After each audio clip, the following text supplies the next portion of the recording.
শুভ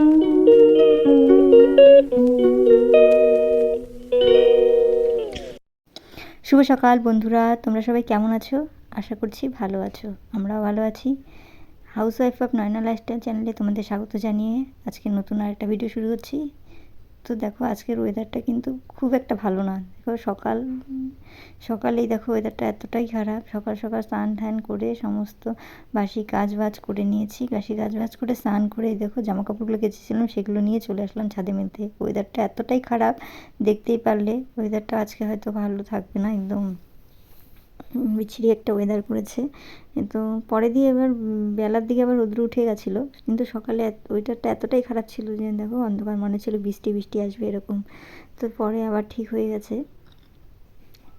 তো তারপরে দেখো চলে আসলাম নিচে, এসে রান্নাঘরে ঢুকে পড়লাম। তো রান্নাঘরে এসে চা বানালাম প্রথমে, তো সেটা দেখাইনি। চা বানিয়ে খেয়েছি। তারপরে এই যে মামামের জন্য টিফিন বানালাম পাস্তা, আর ওদিকে হচ্ছে প্রেশার কুকারে একটু সেদ্ধ ভাত বানালাম, মানে চাল ডাল আলু সমস্ত কিছু দিয়ে একটু সেদ্ধ ভাত। এটাই মামাম খেয়ে যেতে পছন্দ করে বেশিরভাগ, আর ভাত করলে না খেতে চায় না পুরোপুরি। তারপরে দেখো টিফিনটা মানে রেডি করে দিলাম। তো একটু গরম ছিল, তো তাই মানে ঢাকনাটা লাগালাম না, যে ওর খেতে খেতে ঠান্ডাটা হয়ে যাবে, তারপরে লাগিয়ে দেবো। তারপরে দেখো ওকে খাবারটা দিয়ে দিলাম। তো সেদ্ধ ভাত তো চামচ দিয়ে খেয়ে নেবে ফটাফট। এই সেদ্ধ ভাতটা খেতে সময় লাগায় না, কিন্তু যদি মনে করো ঝরঝরা ভাত বানিয়ে দিই গরম, সেই ভাত খেতে কতটা যে সময় লাগিয়ে দেয় বলা মানে আগের দিন এভাবে না স্কুল যেতে, মানে স্কুলের মানে যে যাওয়ার সময় টোটো চলে এসেছিলো, আর ভাতটা খেতে পারিনি, আধা খেয়ে চলে গেছে। তো যাই হোক, তারপরে মামাকে টিফিন বানিয়ে খাইয়ে দিয়ে স্কুলে পাঠিয়ে দিলাম। তো স্কুলে পাঠিয়ে তারপরে দেখো এখন দুপুরে রান্না করতে চলে আসলাম। তো দুপুরে আজকে রান্না করব হচ্ছে বাদামি আলু ভাজা, আর হচ্ছে করবো ডিমের ঝোল। তারপরে ডিমের ঝোল করবো, তাও আবার অমলেট করে। সেদ্ধ করে না, মানে সেদ্ধ করে ডিমের এই যে মাখা মাখা তরকারিটাই ভালো লাগে, কিন্তু অমলেট করে একটু ঝোল বানালে সেটাই বেশি ভালো লাগে খেতে। তো তাই ডিমের অমলেট ঝোল মাছে দিয়ে ভাতটা আমার হয়ে গেল, আর এদিকে ভাজাটাও হয়ে গেল। তারপরে যে ডিমের এক এক করে অমলেট করে নিচ্ছি। তো ডিমের অমলেটগুলো না আমি তাওয়াটাতে করলাম, আমার তাওয়াতে করতে সুবিধা হয়। তো ডিমের অমলেটটা তাওয়াতে করে ছোটো ছোটো পিস করে নিলাম। তো তারপরে দেখো এদিকে এখন সবজিটা বসিয়ে দেবো। তো প্রথমে কড়াইতে তেল দিয়ে একটু জিরে ফোড়ন দিলাম, তারপরে পেঁয়াজ কুচি টমেটো কুচি এক এক মশলা সমস্তটা দিয়ে দেবো। জানোই যে যেভাবে রান্না করো, আমি যেভাবে রান্না করি তোমরা হয়তো অন্যভাবে করতে পারো, কিন্তু আমি তো এইভাবেই রান্না করি, তাই তোমাদের বললাম। তারপরে এই যে মশলাটাও দিয়ে দিলাম কষিয়ে, তারপরে ঝোল দিয়ে দেবো। তো দেখো এইদিকে হয়ে গেল। তো তারপরে দেখতে পারলে রান্নাটা দেখিয়ে দিলাম, আর রান্নাটা করে নামিয়ে নিয়ে এখন দেখো গ্যাসটা ভালো করে মুছে নিচ্ছি একটা স্কচ ব্রাইট দিয়ে, আর একটু সাবান লাগিয়ে নিয়ে দেখো ভালো করে ঘষে ঘষে মেজে নিচ্ছি। অনেক সময় তো শুধু কাপড় ভিজিয়ে মুছে নিই, আর এখন দেখো ভালো করে স্কচ ব্রাইট দিয়ে আগে পুরোটা পরিষ্কার করে নিলাম, তারপরে এখন জল দিয়ে ভালো করে মুছে নিচ্ছি।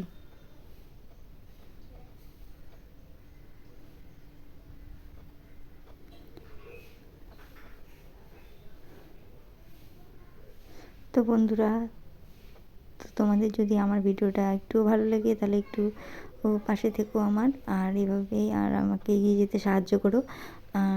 আর আমার কাজবাজ যদি তোমাদের ভালো লাগে একটা লাইক আর একটা কমেন্টের মাধ্যমে জানিয়ে দিও। তো তারপরে দেখো গ্যাসটা ভালো করে মুছে নিলাম, মুছে নিয়ে ভালো পরিষ্কার করে তারপরে এখন দেখো ঘরটাও মুছে নিচ্ছি। তারপরে ঘর বারান্দা সমস্তটা মুছে নেব, আর মুছে নিয়ে তারপরে হচ্ছে বাসনগুলো মাজতে চলে যাব কলপারে। আর এখানে কি মজা হয় জানো না, তো কলপারে বাসন মাজতে আসলে এই পারলাম না, পাশের বাড়ি দুটো বাচ্চা আছে, তো বাচ্চা দুটো বারবার দেখবে এদিকে যাতায়াত করবে, খেলতেছে, আর বারবার ছাদে উঠছে, আর আমি বকে দিলাম একবার, কেন বলো তো, ছাদে যেহেতু আমাদের উপরে ছাদে কোনো সাইড দিয়ে কোনো গাঁথা নেই, তো খোলা ছাদ, তাই মানে ভয় লাগছিলো একা একা বাচ্চাগুলো গেলে। এই যে ছোটো বাচ্চাটা, তো যদি কোনো সময় একা একা যাচ্ছে দৌড়চ্ছে যাচ্ছে নামছে, সিঁড়ি থেকে পড়ে গেলেও তো ব্যথা পাবে না, তাই বারবার ওরা কী করছে, উঠছে নামছে আর দৌড়াদৌড়ি করছে। বলা যায় না, ছোটো বাচ্চা মানুষ কখন কী হয়ে যায়। তো বললাম, তারপরে দেখো বাইরে বেরিয়ে গেল একবার, আবার পরে আসলো। আর এদিকে দেখো জল আজকে কিন্তু টাইম কলের জলটা সকাল সকাল চলে গিয়েছে, তাই এই যে মোটর দিয়ে জল তুলে নিলাম।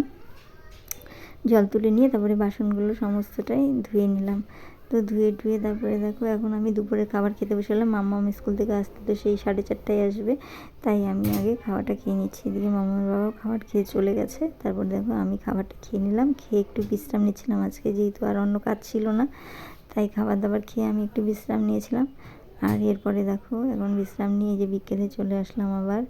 এই যে এখন মাম্মামও চলে আসছে বাড়িতে স্কুল থেকে, তো ওকে খেতে দেবো। আর তার আগে দেখো ঘর বারান্দাগুলো একটু ঝাড়ু দিয়ে নিচ্ছি। আর একটু হাওয়া হয়েছিলো, দেখো নোংরা পড়েছে।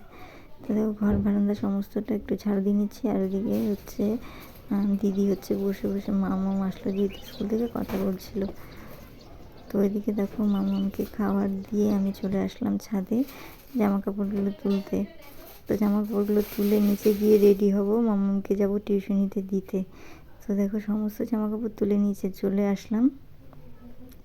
চলে আসলে এই যে দেখো মামাম রেডি হয়ে নিল। এখন দেখো মামাকে দেখলে এত গরম লাগে, ওর চুল বেঁধে একটা টিক্কির মধ্যে খোপার মতন করলো। খোপা তো হয় না, এত ছোটো চুলে কি আর হয়। তারপরে দেখো পেঁচিয়ে একটা ক্লিপ লাগিয়ে নিল, লাগিয়ে নিয়ে ও রেডি হলো। আর আমি এদিকে আমিও একটু রেডি হয়ে নিলাম পরে। তারপরে রেডি হয়ে যে এখন বেরিয়ে পড়লাম। তো এখন যাচ্ছি মামাকে টিউশনিতে দিতে। তো দিয়ে আসি, তারপরে আবার দেখা হচ্ছে। তো দেখো দিয়ে কিন্তু এসে অনেকক্ষণই হয়েছে এসেছিলাম। তো এসে যে এখন কিন্তু মামাকে টিফিন থেকে আবার নিয়েও এসেছি। নিয়ে এসে যে এখন একটু চা বানাচ্ছি, বোনরা এসছে তাই। আর ওদিকে হচ্ছে দুপুরের তরকারিটা একটু গরম করে নিচ্ছি, আছে রাতেও হয়ে যাবে। তো গরম করে নিচ্ছি, একটু গরম পড়েছে, নষ্ট হয়ে যাওয়ার পর আছে, তাই যত রাতে খাবো তার আগে একটু গরম করে নিচ্ছি। এদিকে যে বোন জামাই এখানে বসে এসে আর ওই যে মামাম পড়ছে। আর এদিকে আমি ওদের দুজনের জন্য চা, ওরা যেহেতু লাল চা খায় তাই লাল চা বানিয়ে দিলাম। আর আমি চা খেয়েছি তাই আমি আর নিলাম না। তো দেখো এদিকে কিন্তু বোনই ক্যামেরাটা করে দিচ্ছিলো আর আমি ওদের চা দিলাম, বললাম খেয়ে নিতে। তো বন্ধুরা আজকে ভিডিওটা আমি এখানেই শেষ করছি।